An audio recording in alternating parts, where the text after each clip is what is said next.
देखो, इसकी पढ़ाई का खर्चा कौन उठाएगा? कमाने वाला कोई नहीं है मेरे घर। जी बिल्कुल संतुष्ट हैं और हम पूरी तरह से पुलिस और प्रशासन उनके परिवार के साथ है। आरोपी पहचान हुआ कि नहीं? आरोपी को न्यायिक रिमांड पे जेल भेज दिया। आदमी एक पियकड़ा आदमी आके यहाँ पे मेरे पापा को ठोक दिया पीछे से। अगर छत्तीसगढ़ में दारू बंद होता तो ड्राइवर नशे में गाड़ी नहीं चलाता। कि उसका पिताजी था, उसको गाड़ी वाले जो जबरदस्ती रहता गया है। किस कोने में जाके देख लो, हर रोड में गड्ढे हैं। चौक तो इतना बेकार बनाया गया है, देख रहे हो अंडा आकार में। पहले जो था मूर्ति वो सिर्फ छोटे। सरकार अभी तक तो हमारी थी नहीं, लेकिन अब सरकार आ गई है तो अवंतीबाई चौक से। जी नमस्कार दोस्तों, आप देख रहे हैं न्यूज़ 20 सबसे तेज खबर में दीपक कुमार। इस वक्त मैं खड़ा हूँ भिलाई शहर के रानी अवंतीबाई चौक पर खड़ा हुआ हूँ। देर रात्रि में एक स्कूटी सवार को, जिस पर 2 लोग सवार थे और पिकअप ने उनको जोरदार टक्कर मार दी, जिसके कारण एक व्यक्ति की मौत हो गई और उसके बाद एक को अस्पताल में भर्ती करा दी गई, जिसका इलाज जारी है।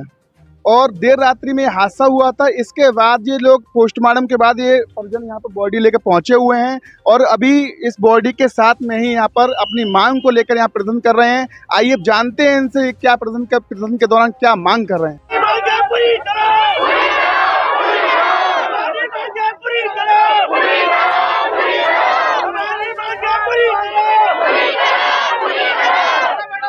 बॉडी लेकर यहाँ पहुंचे हुए हैं, क्या मांगे रख रहे हैं यहाँ पर? मांगे इन लोग ये रख रहे हैं कि एक उचित मुआवजा इन लोग को दिलाया जाए और इन लोग के साइड से मांग ये है कि हमारे परिवार के किसी को नौकरी दिया जाए, जिससे वो परिवार आने वाले समय में अपना जीवन यापन कर सके। और उनका बात लगातार प्रशासन से हो रहा है और प्रशासन भी इन परिवार को उचित रूप से मुआवजा देने के लिए पूरा कोशिश कर रहा है। मैं भी अभी जगह पर पहुंचा और मेरा भी प्रयास है, प्रशासन से भी हम बात किए हैं। प्रशासन और परिवार के बीच में बातचीत हो रहा है और प्रशासन पूरा उचित रूप से जो भी उनको मुआवजा या जो भी नौकरी का अगर सुविधा होता होगा सरकारी के तहत में, तो मुहैया कराने के बारे में बातचीत चल रही है। ऐसा कौन सा कारण है जो बार बार हादसा हो रहा है? बार बार लगातार हादसा होने का यही कारण है कि चौक जो पिछले 5 साल तक अव्यवस्थित है, अवंतीबाई जो चौक है, और पूरे मीडिया वाले के सहयोग से लगातार इस चौक के बारे में लोगों को बताया जा रहा है। लेकिन सरकार अभी तक तो हमारी थी नहीं, लेकिन अब सरकार आ गई है तो अवंतीबाई चौक से लेके गदा चौक तक कम से कम 1 वे का हम मांग करेंगे अभी हमारे सरकार को कि वो 1 वे करे और चौक को व्यवस्थित करे, ताकि भविष्य में ऐसी दुर्घटना ना हो सके। इसके बारे में हम लोग अभी सरकार के सामने पहल रखेंगे और मुझे विश्वास है हमारे विधायक माननीय श्री रिकेश सेन जी के द्वारा जो भी सरकारी चीज़ हो सकता है वो पूरा यथासंभव यहाँ पर प्रयास किया जाएगा। मैं ये कहना चाहूँगा कि जो कल रात में 10 बजे हादसा हुआ है ना, वह अप्रिय घटना है और यह चौक के कारण ही यह घटना होती है। पिछले जब बन रहा था तब भी हम लोग मांग किए कि ये चौक को अच्छे से और सुदृढ़ बनाया जाए, परंतु हमारी सरकार नहीं होने के कारण हम लोग की एक बात नहीं सुनी और चौक को अव्यवस्थित ढंग से बनाया गया है। और अब हमारी सरकार आई है और हमारे विधायक जी से, हमारे सांसद महोदय जी से, हमारे प्रशासन से हम मांग करेंगे कि अवंतीबाई चौक से गदा चौक तक 1 वे रोड बनाया जाए और यह चौक को सुदृढ़ और सही बनाया जाए। हमारी मांग ये है कि मेरा भाई मनीराम साहू है, उनका एक्सीडेंट में मौत हो गया। तो हमारी मांग ये है कि एक हमारी जो उनकी 4 बेटी 1 बेटा है, तो कम से कम बड़ी वाली बेटी को एक सरकारी नौकरी और 10 लाख तो मिलना चाहिए। और यहाँ पे जो नियम से जो 25,000 जो शुरू में मिलता है, तो हम जो आए हैं उनको बोल रहे हैं 25,000 दो, तो बोलते हमारे पास है नहीं, तो 25,000 भी लेके नहीं आए।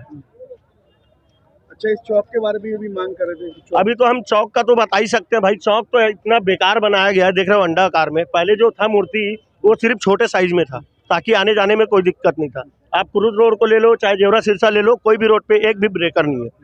अच्छा, हादसा कैसे हुआ था? हादसा ये है कि ये मनीराम से सुपेला से भिलाई की ओर आ रहा था और पिकअप यहाँ से सुपेला की ओर जा रहा था, तो क्या है जबरदस्ती यानी कि रॉन्ग साइड में घुस के मारा है गाड़ी। ठीक है, और लोगों से बात करने का प्रयास करेंगे आप? मैं तो यही कहूँगा कि जैसे हेलमेट नहीं लगाते हैं, है ना, तो हम पे फाइन ठोका जाता है। गाड़ी के पेपर नहीं है तो हम पे फाइन ठोका जाता है। और कई बार तो ऐसा है कि ज़बरदस्ती हम पे फाइन लगाया जाता है और पुलिस के द्वारा ना हमसे पैसा वसूला जाता है। लेकिन जितने रोड है पूरे भिलाई के हर किस कोने में जाके देख लो, हर रोड में गड्ढे हैं, है ना।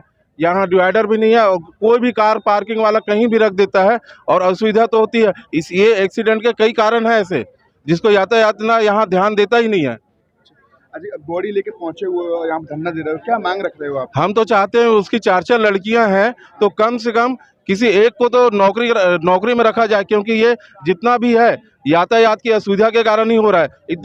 आज के डेट में इतने ट्रैफिक बढ़ गए हैं कि सभी रोडों पे डिवाइडर लगाने चाहिए आने जाने के लिए। सभी एक ही तरफ से जाते हैं, जो जिधर से जा रहे हैं कहीं से भी क्रॉसिंग कर रहा है। ये तो हादसा होगा, सिर्फ यातायात और शासन प्रशासन ही इसका जिम्मेदार है। वो मेरे सरकारी नौकरी चाहिए, क्योंकि उसका पिताजी था, उसको गाड़ी वाले जो ज़बरदस्ती रहता गया है, तो उसको मैं सरकारी नौकरी की मांग करता हूँ। उसके परिवार पालने वाला कोई नहीं है। मेरा मौसा ससुर है जो ख़त्म हुआ, उसके लिए मैं उसके परिवार को पालने वाला कोई नहीं है। तो मेरे साली जी है, उसको एक सरकारी नौकरी दे दे।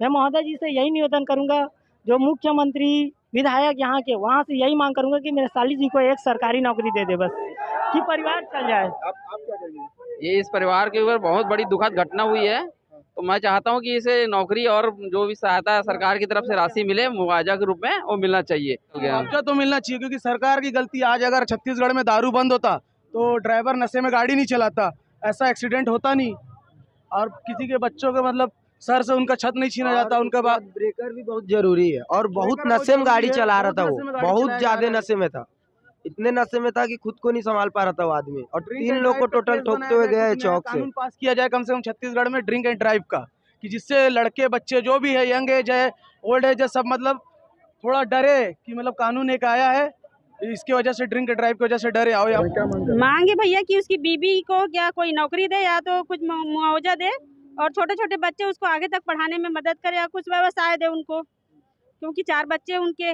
4 लड़कियां हैं, छोटा है लड़का है, 5 है टोटल। उसका पढ़ाई भी कंप्लीट में है बच्चे लोग का, उसके घर की स्थिति बहुत ही गंभीर स्थिति में गरीबी है उसका। तो भाई सरकार से ये कहना चाहते हैं कि या उसको कहीं पे उसकी बीबी को सरकारी नौकरी दिया जाए।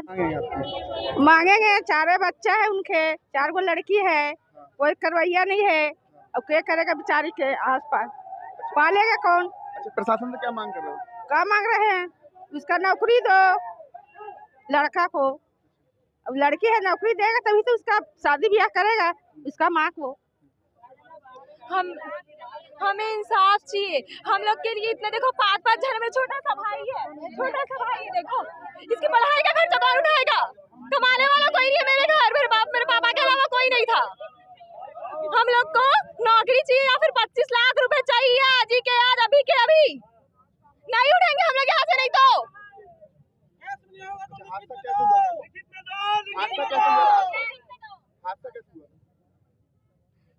एक बेवड़ा आदमी, एक पियकड़ा आदमी आके यहाँ पे मेरे पापा को ठोक दिया पीछे से। ब्लोरो क्या चला रहा, ब्लोरो चला, पिकअप चला रहा था,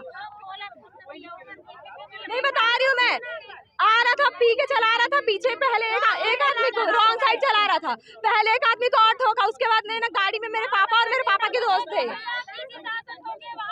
वहाँ का कंडीशन देखो, दीवार टूट गया, सीढ़ी पूरा अलग हो गया, जाओ देखो वहाँ पे पहले। देखिए, इनकी मांग जायज है। शासन प्रशासन को एक तो जो जिस तरीके से यहाँ पे आए दिन दुर्घटना होती रहती है, और कर तो अति हो गया कि एक सज्जन की यहाँ पर मृत्यु हो गई है, तो उसकी मुआवजे की मांग उनके परिवार वाले कर रहे हैं, उनके साथ हम लोग यहाँ पर खड़े हुए हैं।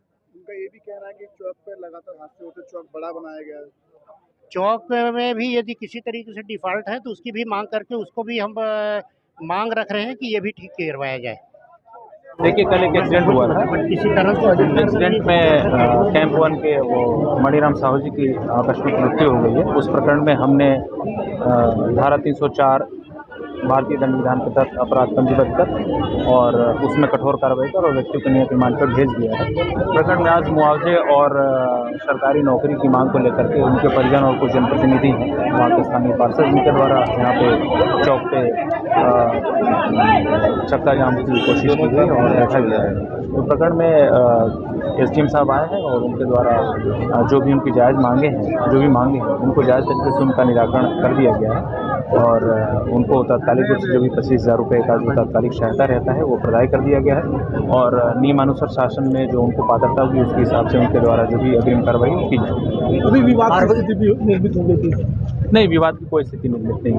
उनकी जो भी उनकी मांगे हैं, उन मांगों पर शासन को अगर जो भी चीज़ें होंगी जो एसडीएम या कलेक्टर साहब लेवल पे होगी तो उसके संबंध में विचार कर उसमें अग्रिम कार्रवाई करेंगे। अभी कितने आरोपी दी गई है? अभी तात्कालिक तौर पे जो नियमानुसार 25,000 रुपये की सहायता राशि दी जाती है जिनके केसेस में, आकस्मिक मृत्यु केसेस में, तो उनको प्रदाय किया। आरोपी की पहचान हुआ कि नहीं? आरोपी को न्यायिक रिमांड पे जेल भेज दिया गया है। भैया चक्का जाम हो गया था, आप लोग भी मौजूद हैं, पुलिस के लोग भी मौजूद हैं, और क्या बात विचार हुआ और क्या माने हो लोग? इनकी ये मांग थी कि 4 लाख रुपए मुआवजा राशि दिया था तत्काल में दिया जाए और किसी एक व्यक्ति को शासकीय नौकरी दिया जाए। तो हमने अपनी ओर से पुलिस और प्रशासन ने मिलकर तत्काल में जो सहायता 25,000 रुपये सहायता राशि अभी प्रदान करेंगे, और साथ में ये इनको आश्वस्त किया गया है कि चूँकि अभी आचार संहिता है, उसके बाद 1-2 महीने में हम उनको एक किसी शासकीय विभाग में किसी एक सदस्य के परिवार को जो बालिग होगा उसको हम अनुकंपा तो नहीं कहेंगे, संविधान, हाँ, डेली बेसिस में उनको नौकरी प्रदान करेंगे। तो इस बात से वो संतुष्ट है परिवार? जी बिल्कुल संतुष्ट हैं, और हम पूरी तरह से पुलिस और प्रशासन उनके परिवार के साथ है, हम पूरी तरह उनको सहयोग करेंगे। एक बार विषय बार बार आ रहा है कि यहाँ पर अक्सर इस प्रकार की दुर्घटनाएं होती रहती है, चौक के आकार को लेकर भी प्रश्न चिन्ह लगते रहते हैं, उसके बारे में क्या कहेंगे? इसको मैं दिखवा लेता हूँ, क्योंकि मुझे अभी जानकारी हुई है। मैं PWD से और नगर निगम आयुक्त महोदय से बात करूँगा कि अगर ऐसी घटनाएं हो रही हैं बार बार और लोगों की शिकायतें हैं तो उसका निराकरण करेंगे। हमारी खबर आपको अच्छी लगे, लाइक सब्सक्राइब करें। जय हिंद, जय भारत।